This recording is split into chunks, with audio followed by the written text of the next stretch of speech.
Well, hi, everybody. I am Kaylin Clee, family medicine, addiction medicine doc here today to talk with you a little bit about um, two separate substance use disorders. But hopefully the through line is really, these folks that we may take care of in the hospital or may see in the outpatient setting and trying to help best determine not only how do we assess for risk for acute withdrawal or severe withdrawal, and best place for a person who is reporting desire to stop using substances, where is the best place for them to do that safely? And then also introducing some treatment options, which even though you may be thinking, oh, alcohol use, stimulant use these are two separate kind of like maybe unrelated substances. There are a couple medication options that have been studied for the use in both use disorders and have found some benefit. So we'll talk about that as well. No, nothing to report out of the ordinary.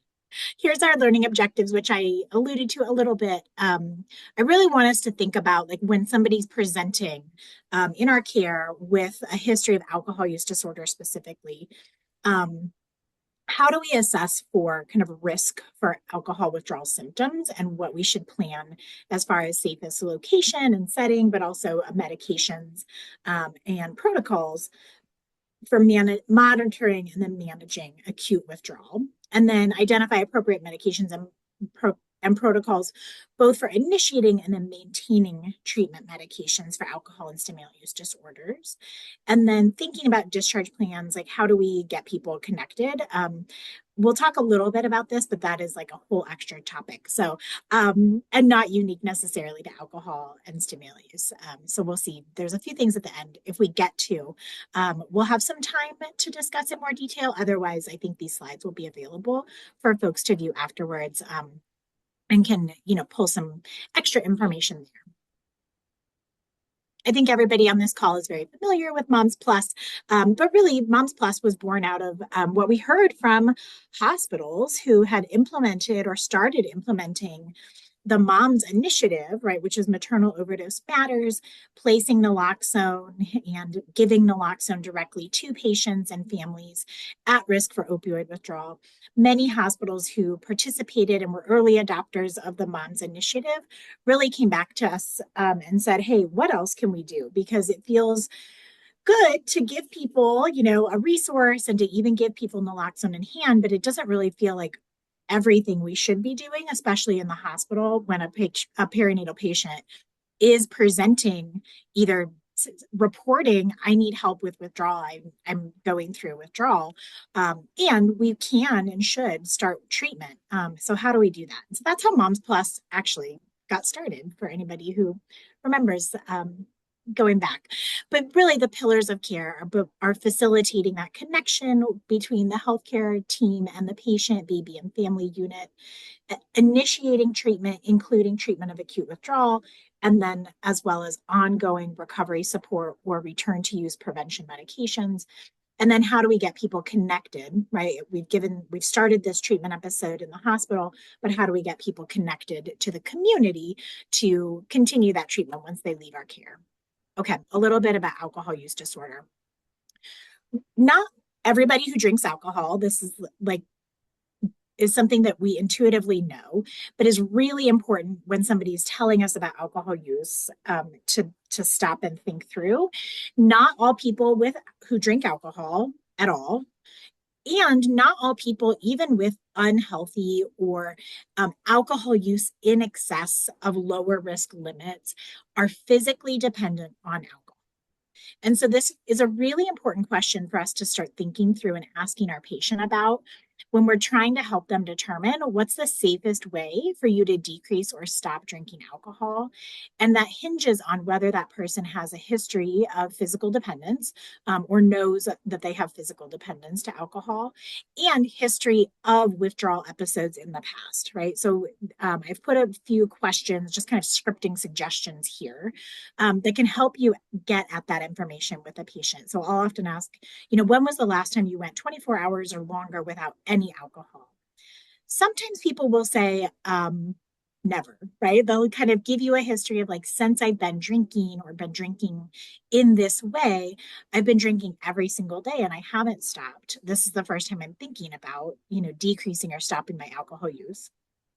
Many people, though, will say, especially our patients in pregnancy, have made attempts to decrease or stop on their own before even seeking our counsel about what to do. And so when I say, when was the last time you went 24 hours or longer without any alcohol?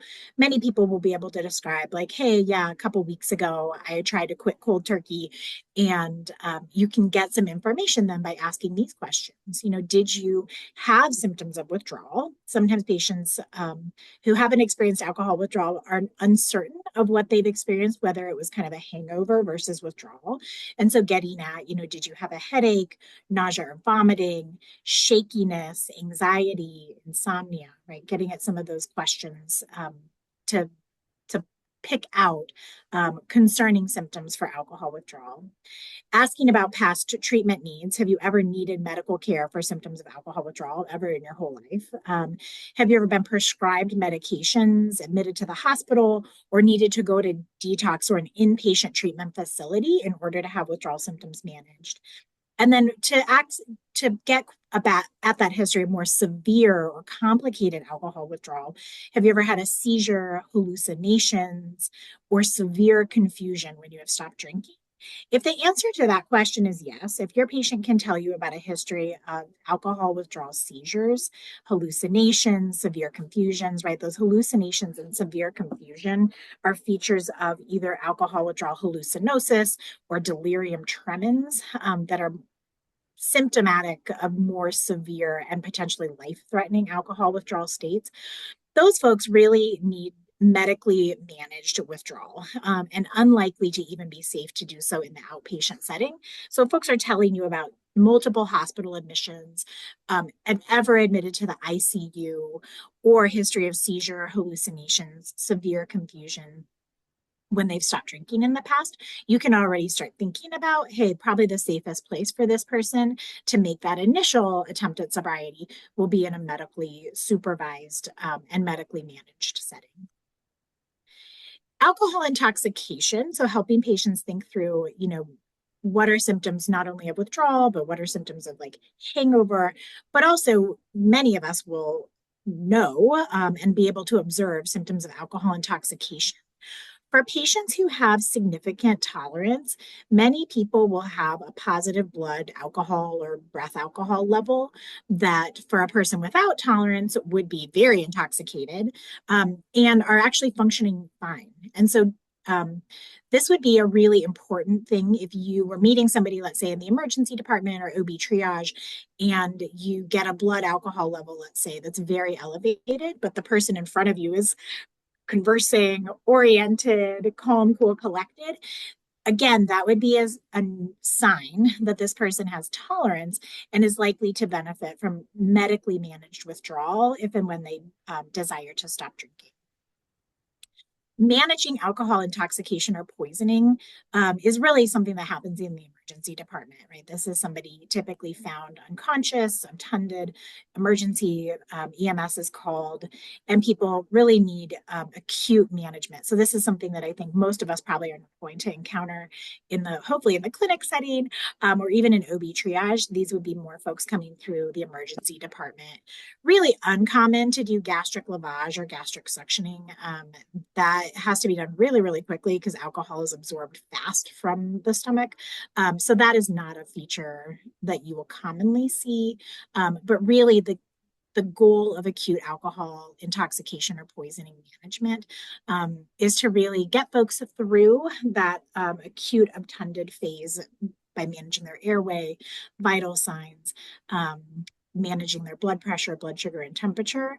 And then really it takes time for your body, my body, anyone's body to metabolize alcohol out of our system. And there's really not a way to speed that up necessarily. It's really a supportive care. Here's a little bit of a timeline, suggested timeline. You can see there's quite a range of time of onset after last alcohol use for people regarding withdrawal symptoms. Many people will be able to describe feelings of irritability, headache, difficulty with sleep, upset stomach, anxiety, right? Some people will have tremors or shakiness that they quickly discover are able to be completely cured by having a drink of alcohol. And so you can see where that kind of pattern of needing to use a substance in order to get rid of bothersome or negative withdrawal symptoms is that negative reinforcement, right? And that's a really, really powerful behavioral model and learning model that perpetuates the behavior of drinking alcohol. Give folks just a minute to look at this. Part of the reason, sorry, that wasn't even a minute. Part of the reason this is really important to recognize is that that timeline for each individual person is going to be different. And so if you do speak with someone who says, yeah, I've had a history of a withdrawal seizure, if they can give you any kind of sense of like, hey, was that the day that you stopped drinking? Was that 2 days after, 4 days, 5 days? Like getting a little bit of a sense of when that person's withdrawal curve kind of peaked can be pretty helpful. But it wouldn't reassure me that I had more time if a person said, I can only see Sarah's face. So if Sarah told me, yeah, I've had a withdrawal seizure, it happened like the fourth day after I stopped drinking, that doesn't mean that I have 4 days to get that person safely into a medically supervised setting. It means that that person may actually need a longer medically managed withdrawal care episode in order to safely get them through kind of a high risk period. For most people, that's somewhere between those 6 to 12 hours after last alcohol use, and then peaking somewhere in that 48 to 72 hours would be a most common kind of timeline, although there's outliers on both ends. Part of the reason we want to be pretty aggressive with treating alcohol withdrawal is to prevent this phenomena called kindling. We talk about this sometimes with seizure disorders as well, not related to alcohol. But what that means is that the more times a central nervous system has gone through this withdrawal curve, this withdrawal state, the easier and faster it might be for that person to experience more severe withdrawal symptoms in the future during episodes of attempted sobriety. And so we want to prevent that kindling and sensitizing of that person's central nervous system. Not only to keep them safe during this acute withdrawal, this episode, but hopefully if they do have a return to use in the future, prevent kind of worsening or increased severity of withdrawal episodes in the future. This is what a CWA looks like. There's multiple different validated tools that have been utilized, built into hospital EMRs. Many floor nurses are very familiar with these order sets for both, especially if they work in a non-perinatal space.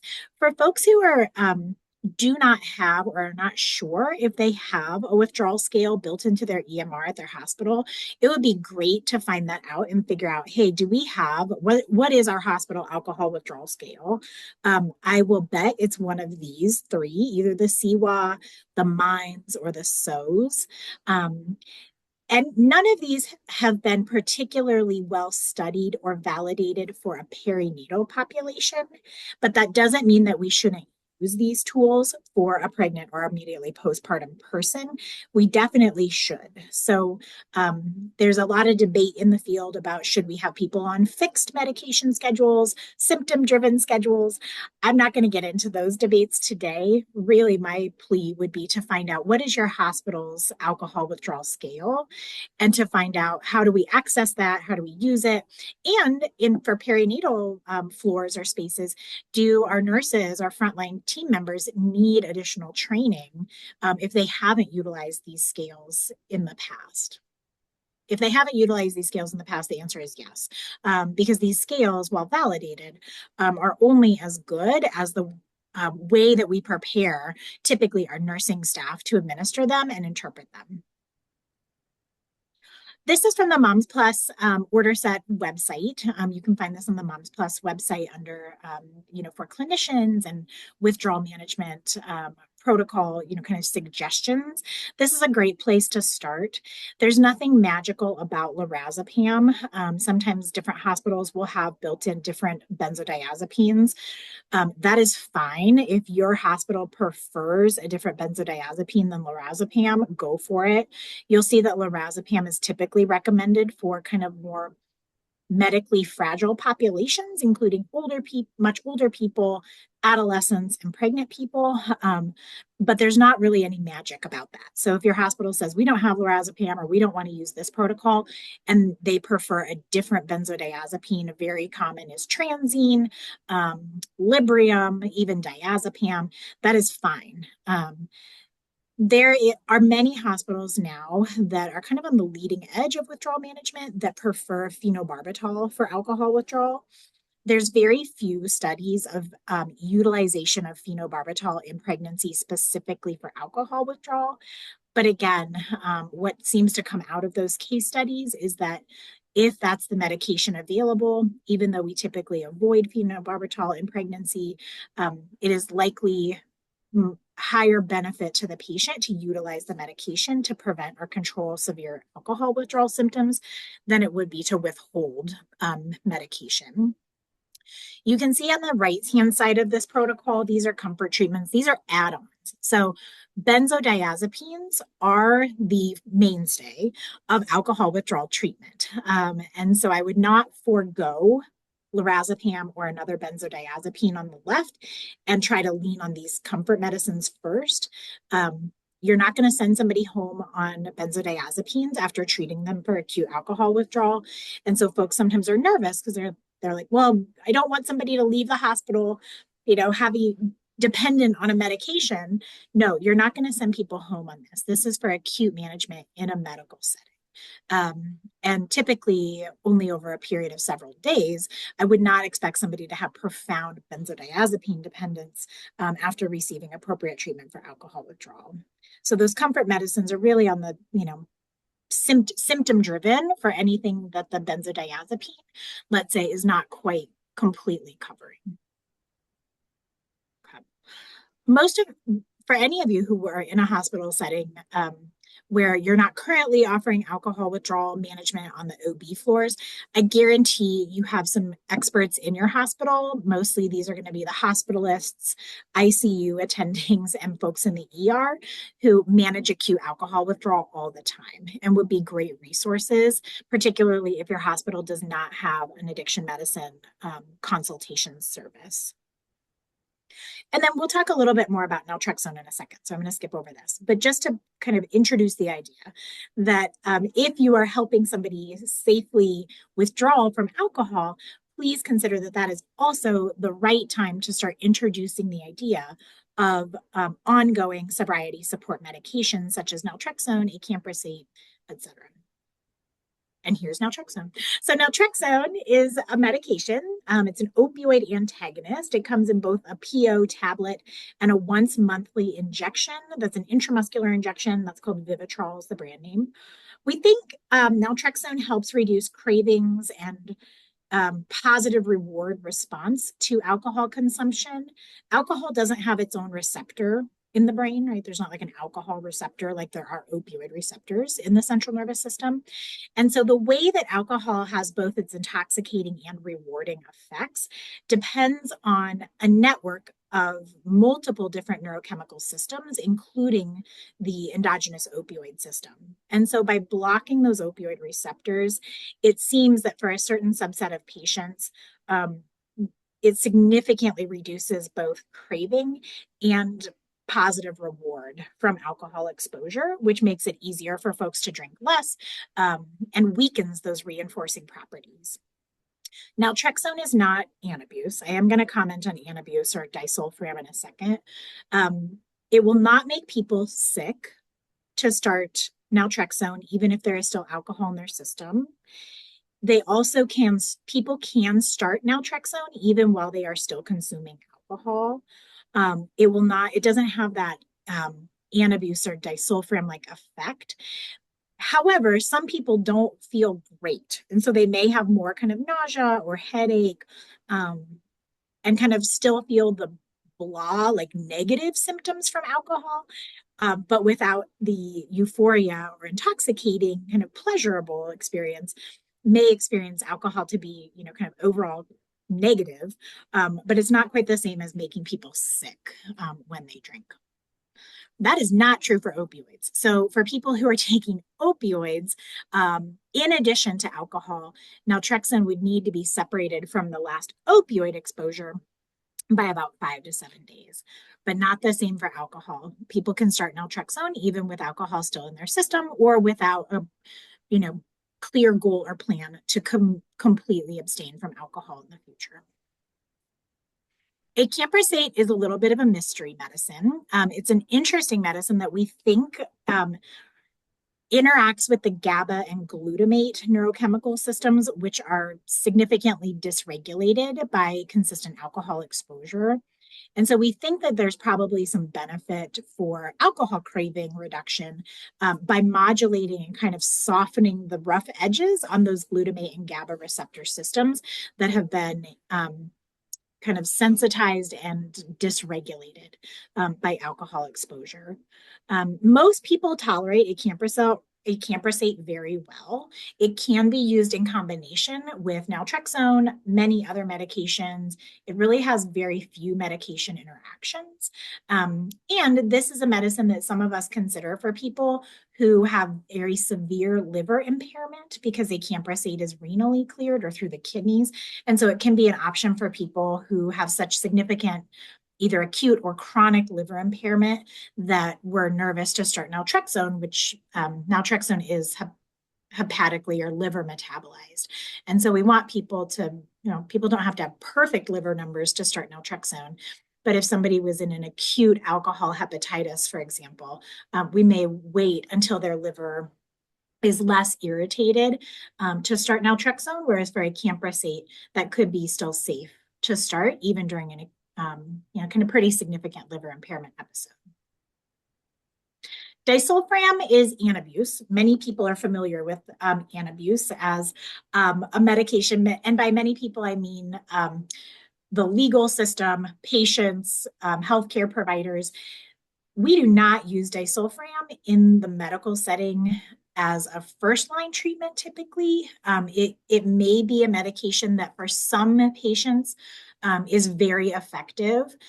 This is not a medicine that people should start when they still have alcohol in their system because disulfiram will cause sickness, typically flushing, heart palpitations, nausea, vomiting.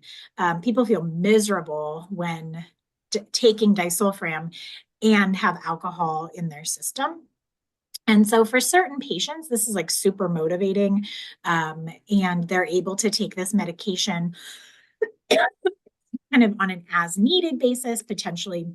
A great example is a patient of mine who his high risk period for drinking is business trips. So he takes disulfiram in the couple days leading up to a business trip, while on the business trip.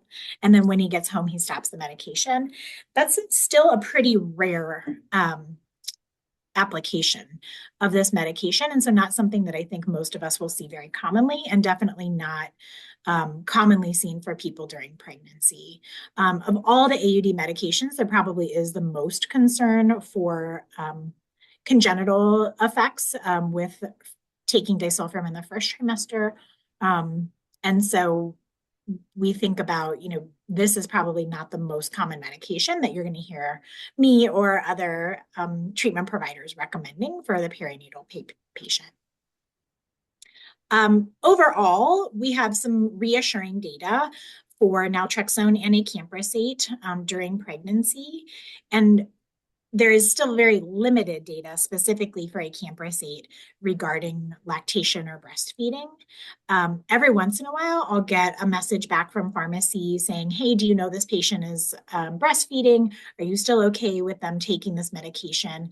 And overall, the answer is yes, because the benefit of remaining sober from alcohol is likely to be higher than any risk, known or unknown, of the medication entering breast milk. Okay. I saw a couple of questions, but I can't easily see them. I will just ask Sarah or somebody from CPCQC or Moms Plus to just jump in if there's like a chat that is super urgent. Otherwise, I think I can probably more easily see them after I stop sharing. Sure. We have a question about naltrexone. Why is naltrexone also used for weight management? Oh, great question. So, it's not awesome, especially now that GLP-1s have hit the market. Naltrexone, I think, will probably continue to fall out of favor because it's just not as robust as far as like actual weight loss goals. Naltrexone, we think, because it blocks the endogenous opioid receptors, helps reduce the reward response to all manner of compulsive and impulsive behaviors. So you'll even see people take naltrexone sometimes for like skin picking. Some people take naltrexone for, it's been tried for even like technology and internet addiction, pornography addiction. We think that by blocking that endogenous opioid system, it reduces the reward response to all manner of kind of problematic or addictive behaviors. And so we think the same is true for food. Most people who have food or processed food addiction or binge eating disorder consume high reward foods as part of that disorder, right? So it'd be very unusual for somebody to overconsume low reward foods like green vegetables, right? That is not a high reward food. And so most people don't overconsume it because it's just not pleasurable, right? Compare that to ultra processed foods that are high in fat, salt, sugar, simple carbohydrates. Those are super high reward foods that hit that dopamine and endogenous opioid system and light up those pathways. And so we think that naltrexone helps kind of moderate that reward response. Naltrexone also, especially taken orally, can have some appetite suppressant effects. And so it's seen as an ingredient in weight loss medications because we're trying to use the side effect of the medication to decrease appetite. That's the same idea behind like Wellbutrin or topiramate when you see those medications included in weight loss medications. Same idea with phentermine, which is a stimulant medicine. The side effect of those medications for many people is reduced appetite. And so we're trying to use the side effect as well to help with weight management. Great question. Okay. Stimulant use disorder. So I wonder if people have seen patients in a state of stimulant intoxication and either not really identified it or known what they were seeing, but in retrospect are thinking like, wow, yeah, maybe that person who I was evaluating for gestational hypertension or preeclampsia actually had some, effects of stimulant use disorder. So something really important to think about when we're seeing somebody, especially in OB triage, maybe they came in or they were sent over for elevated blood pressure in pregnancy, let's say. Really important, not that people who have stimulant use disorder can't also have hypertensive disease of pregnancy, but really important to be able to kind of look at the entire person and picture to help suss out, like, do we think that this is two separate phenomena, or is this person having elevated blood pressure that we would expect in the setting of stimulant intoxication, for example? So this would be acute management. Again, this would be pretty uncommon to do this in like an outpatient clinic setting, maybe even OB triage, but definitely common in the general emergency department for both pregnant and non-pregnant people would be folks coming in with kind of stimulant intoxication or stimulant-induced kind of psychosis even symptoms. I'll give folks a minute just to look at this table. One way, again, in which alcohol use and stimulant use are similar is even though in opposite states. So for alcohol withdrawal, you remember I said that the primary medication is benzodiazepines. For stimulant use disorder, for intoxication, the primary medication management is benzodiazepines. If you have somebody in a mixed state of intoxication and withdrawal, this gets real tricky. And so for folks who you're evaluating, maybe this person's telling you, I have a history of alcohol withdrawal. My last drink was 2 days ago. I used methamphetamine this morning. It can be really tricky to try to suss out what kind of symptoms are coming from what. And so, in that moment, I encourage all of us to phone a friend and try to kind of determine what is the most pressing concern. Typically, a person who is in this excitatory kind of storm, right? Elevated blood pressure, elevated heart rate, a dose of a benzodiazepine while trying to figure out what is this person's like longer term care going to look like is not a bad idea. Kind of related to that, Dr. Klee, we do have a question in the chat. Are Oh, great. nurses sometimes struggle when differentiating withdrawal symptoms from psychiatric diagnoses? Any tips?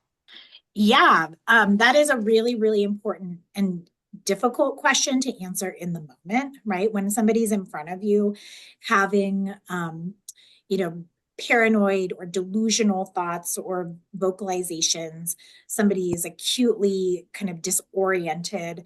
It is probably unknowable in that acute moment what their actual like larger diagnosis might be. We do give people diagnoses of substance induced mood disorder, substance induced psychosis, but really that takes a longer period of time than even just a brief hospitalization to suss out what is stimulant or like substance induced and what was present before a person had onset of substance use, what kind of symptoms stay or remit during periods of sobriety. And so, in the moment in the hospital, you may not be able to tell. And so, that would be a reason to treat symptomatically the person in front of you. A person who is acutely agitated, tachycardic, um, paranoid or delusional, that person in front of us still needs kind of acute management of those symptoms, even if we're not sure, is this, a primary psychotic disorder? Is this substance induced, et cetera? And so that question is hard to answer and it takes time because we have to see people in different states, right? I need to see what a person looks like during a period of sustained sobriety and get a lot more kind of history of symptoms in order to be able to answer that question. And so, in the acute hospitalization, I think the answer is many of us will never know and is going to be kind of the larger question for a longer period of time to answer. That doesn't mean we can't treat symptoms. And so, whatever the symptoms are we're seeing in front of us with this patient, we want to treat to the best of our ability to help them be safe and comfortable in our hospital setting. Stimulant withdrawal is real. So for patients who are like, oh, actually, very few of my patients discount stimulant withdrawal. I would say I hear more healthcare providers be like, whoa, you don't really withdraw from methamphetamine, right? Or you don't really withdraw from cocaine. Yes, yes, you do. And I will actually cite the most commonly used stimulant, two stimulants, and their profound withdrawal states of caffeine and nicotine. So, anybody who has experienced or supported somebody going through caffeine or nicotine withdrawal, there is absolutely stimulant withdrawal that we recognize from those substances. And so should we from methamphetamine, cocaine, et cetera. During a hospital admission, what this typically looks like is the first day a person comes in, maybe they're kind of agitated, irritable, and then there's this quote unquote crash, right? So people really just become exhausted, may have very low appetite, may be difficult to arouse. Really, you can think of folks in kind of a dopamine depletion state. And so people may be also acutely dysphoric, suicidal, really, really unpleasant to experience. And so being sensitive to the fact that this is neurochemically absolutely a withdrawal state. There's not the same type of monitoring protocols that we have for alcohol withdrawal. And we mostly have just symptomatic treatment for stimulant withdrawal. And so again, we may not know, does this person also have an underlying anxiety disorder? Possibly. But if the person in front of us is in stimulant withdrawal and anxious, then we can kind of treat to those most bothersome symptoms. Again, the benefit of treating stimulant withdrawal and kind of just validating and recognizing it for patients, I hope helps people kind of make sense of their own experience. I also hope that by being, compassionate and, kind of, I don't want to say aggressive with our treatment of withdrawal, but really encouraging patients to take advantage of being in the hospital to get relief from bothersome symptoms. Hopefully that helps people stay for their needed medical care, and then gives us an opportunity to further assess, what is your treatment goal? Should we be talking about medications for longer term, management? Should we be talking about inpatient or outpatient programs after the hospital, et cetera? Again, most of us have heard this over and over, but methamphetamine and cocaine and anything else out there right now in a powder or pill, just anticipate that that could be contaminated with fentanyl. And so we want to be talking with our folks with stimulant use as well about risk for overdose and having naloxone available. Here's what this order set looks like. Again, you get this probably doesn't exist in your hospital system. I will bet, especially because there's not a withdrawal protocol or withdrawal kind of scale for stimulants. But it's worth considering, especially if you see a lot of folks come to you with stimulant use during pregnancy. It might be really nice to have some of these order sets, which are not so different than the other ones we've looked at already, just kind of built out so that you can choose a few things to have available. I think of this hopefully as making our nurses' jobs easier so that there's things to be able to offer a patient, because those are the folks who are going to be seeing the patient 24/7 and trying to help keep them comfortable while going through these big neurochemical changes. These are treatment medication options that could be considered to be initiated even during hospitalization, which have shown some benefit for reducing chance of return to stimulant use. If you're really interested, the ADAPT-2 trial was probably the most well executed and most highly cited clinical trial looking at naltrexone plus bupropion, right? So again, people are like, oh, I recognize that. Yes, this is a combination of medications that in lower doses is prescribed for weight loss, for obesity treatment, which is really interesting. But naltrexone at higher doses plus bupropion at higher doses compared to weight loss medications is what has been studied to see for some reduction in methamphetamine use. And so for patients who are motivated, interested, want to try medications, especially if they've never had the opportunity to try return to use prevention medications in the past, this would be totally reasonable to consider. If you know somebody has been using methamphetamine and they've also been testing positive for fentanyl, word to the wise, that is likely that they have had ongoing kind of or intermittent fentanyl exposure. And again, I would have just some concern with starting naltrexone, especially if we have confirmed positive toxicology for fentanyl exposure. So I might, for that person, start bupropion first and wait several days before thinking about naltrexone. I'm going to skip over mirtazapine a little bit. This is a really interesting medicine.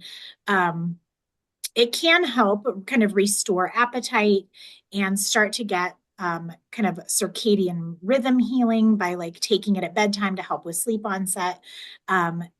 The data from mirtazapine for methamphetamine use disorder was really among a more narrow population of men who have sex with men. And so I don't think that we can easily extrapolate that data to a general population. However, mirtazapine is probably an underutilized medication in general. And some people find it to be very helpful for mood, for anxiety, for sleep and appetite. And so it's not wrong to try. I just wouldn't hang my hat on this as this is the treatment for your methamphetamine use disorder. I would think of this as a supporting role. Again, decent information about safety during pregnancy and lactation, to the point that I would not recommend against breastfeeding or, counsel a patient that they shouldn't breastfeed if they were taking these medications. Particularly, again, if taking these medications means that they're able to not consume methamphetamine, cocaine, alcohol, et cetera. Okay. Big question that I get a lot.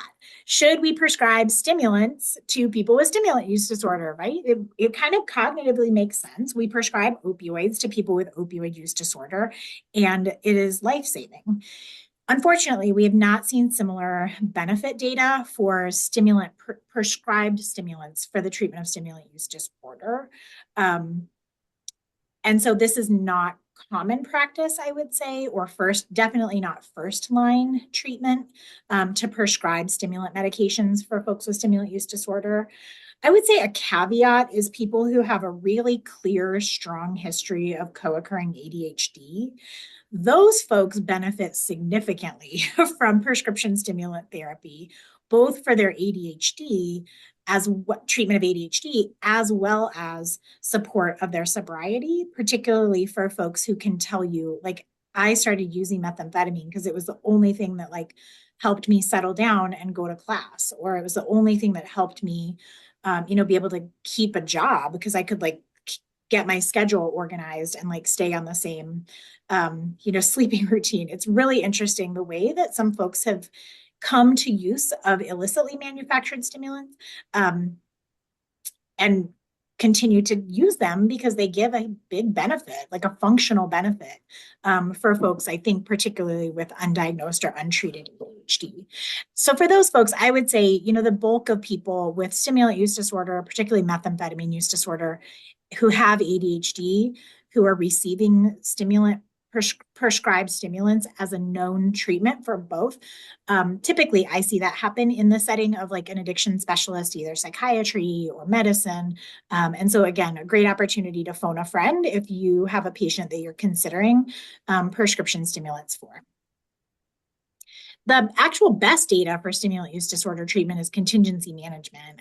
I think this takes, again, could have its own hour-long discussion about kind of why it works, how it works. Contingency management is a genius application of human behavior 101, where we love positive reinforcement, but we particularly love unpredictable intermittent positive reinforcement, aka gambling. And so if I can't predict when I'm going to hit it big, that is hugely rewarding and helps people continue the behavior. If the target behavior is not using stimulants, and then you get to spin the wheel and see if you get the big prize, that is highly motivating. So just something to kind of tuck away if you were like, hey, we've got all this extra money sitting around. Should we make a contingency management program? Yes. It is a wonderful opportunity for folks to utilize all of our human, instinct for intermittent reward, and be able to make progress towards a goal of reduced or ceased stimulant use. This can also be used in conjunction with medications, obviously. Time check. A couple things to consider. Many patients are aware of fetal alcohol disorder, right? Patients have this baseline knowledge that alcohol consumption during pregnancy can lead to FAS, or fetal alcohol syndrome. I would say that this is very difficult to always accurately predict during a birth hospitalization. I think the average age, last time I looked, I think the average age nationally for a diagnosis of fetal alcohol syndrome or fetal alcohol spectrum disorder is late childhood, like 8 to 12. I think Colorado's average age of diagnosis was a little bit younger, but I can't remember exactly off the top of my head. But it was not day 2 of life.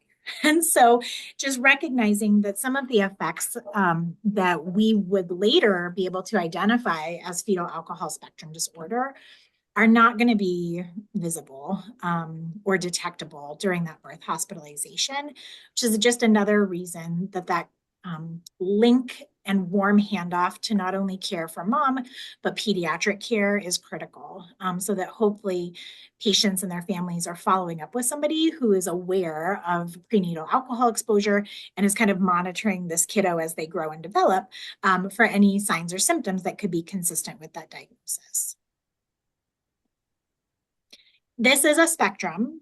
Not all kids will have the typical facies that many people associate with FAS or FASD.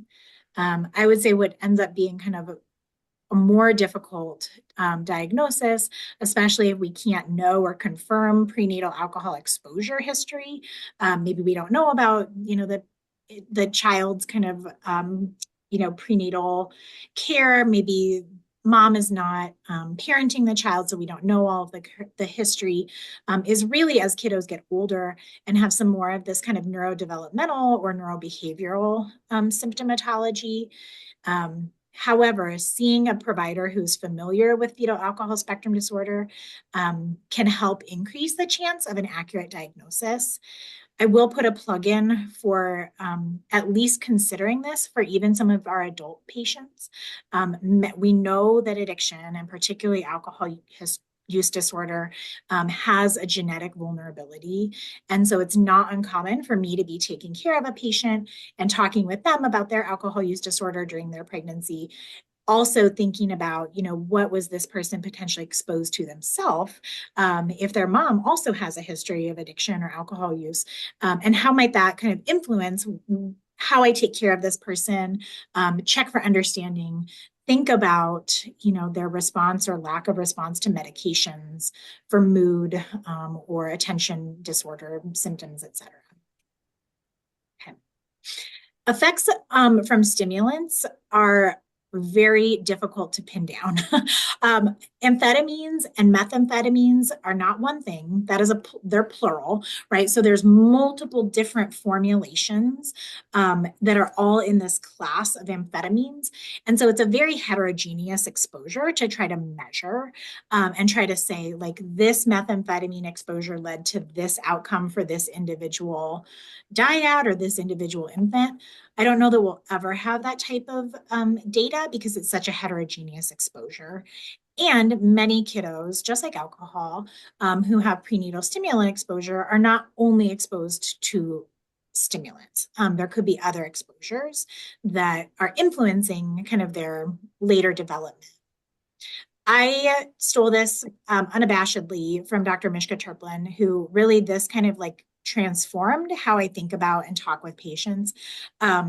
He is the best of the best, and I really encourage folks to. I mean, I even have like um, an alert set up so that anytime he publishes something, it comes to my inbox and I go read it, because I think some of the way that he thinks about prenatal or perinatal substance use from kind of a philosophical, neurochemical, and ethical lens has been really transformative and influential for me.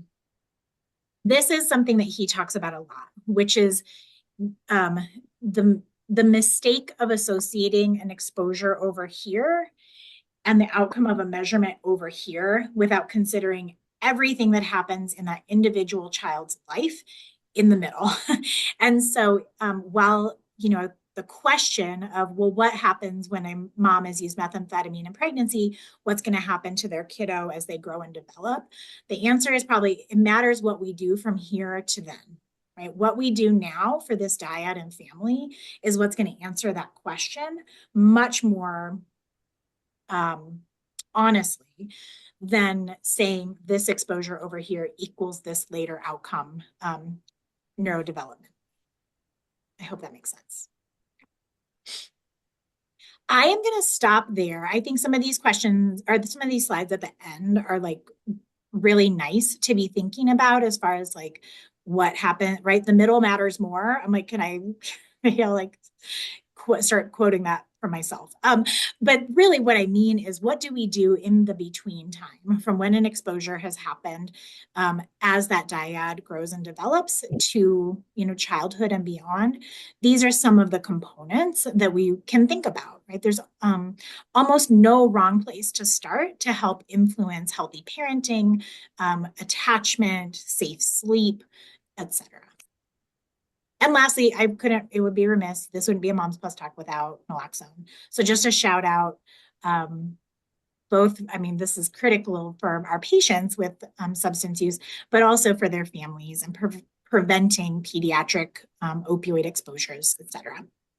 And with that, I will stop sharing and say thank you and see if there's any other questions, comments, suggestions.